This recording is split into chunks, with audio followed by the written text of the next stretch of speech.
Among the dozens of politicians' photographs that line the walls of the Occidental like most wanted posters at the post office, I spotted a young Harry Truman, an old Arthur Vandenberg, and an ageless Richard Nixon. I swung my eyes around to inspect the denizens of the other tables, all men in navy or gray. For all I knew, any one of them could be a senator or congressman or Supreme Court justice. Wait. A woman in a double-breasted red jacket was lifting a fork at a table at the other end of the dining hall. She looked familiar.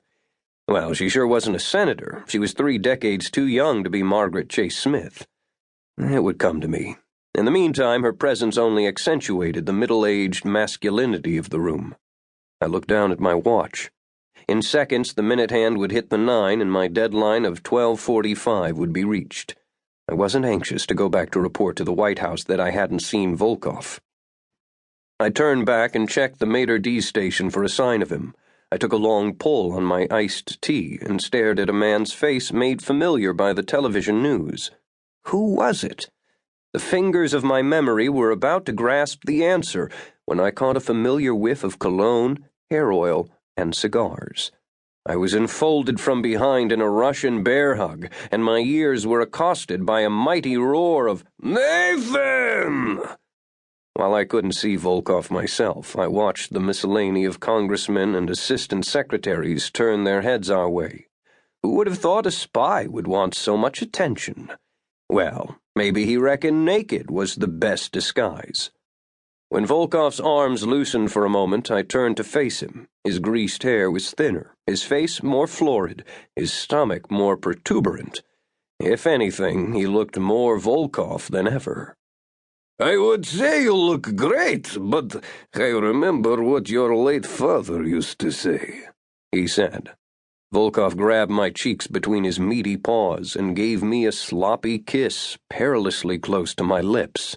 He excused himself by saying, "We Russians are too sentimental," and then he went on, "You must miss your old tits, your father." Every day. Me as well. Those were great days before the war. 22 years after our last meal together, Volkov and I settled down for lunch. I was telling him about the twins when he held his hand up like a traffic cop. "Wait. Come." He raised himself from his chair and started wending his way between the tables, a Mack truck on a twisty country lane. There was nothing for it but to follow. He shook a hand about every other table. How could he be a spy if everyone knew him after such a short time in town? He pulled up in front of the very table where the crimson-suited woman sat. It was her turn to be engulfed in the arms of the Russian bear. "Nancy!" he roared this time.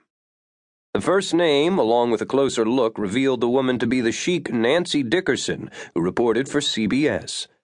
"Nancy, I would like for you to meet my old friend Nathan Michaels." The reporter wriggled out of Volkov's hold and offered her hand. "Mrs. Dickerson, I am a fan," I said. She introduced us to her lunch companion, Harold, I didn't catch his last name, from the Norwegian embassy. "And what do you do in this town, Mr. Michaels?" she asked me out of common courtesy. "I'm visiting from California." "Mr. Michaels is a school friend of President Kennedy," Volkov added. "Is that right? Enjoy your stay, Mr. Michaels. And you, Maxim, enjoy your lunch." The humorous lilt in her voice told me she'd seen Volkov sit down for a meal before. Back at our table, I asked Volkov why he'd summoned me. He reached across and touched my hand. "My friend, we have not seen each other since before Great Patriotic War. It is good to see you. That should be enough." "It is." "Good. First food and drink, then business. I want to hear about your boys. They are wonderful, I am sure." "They are. Do you have a family, Maxim?"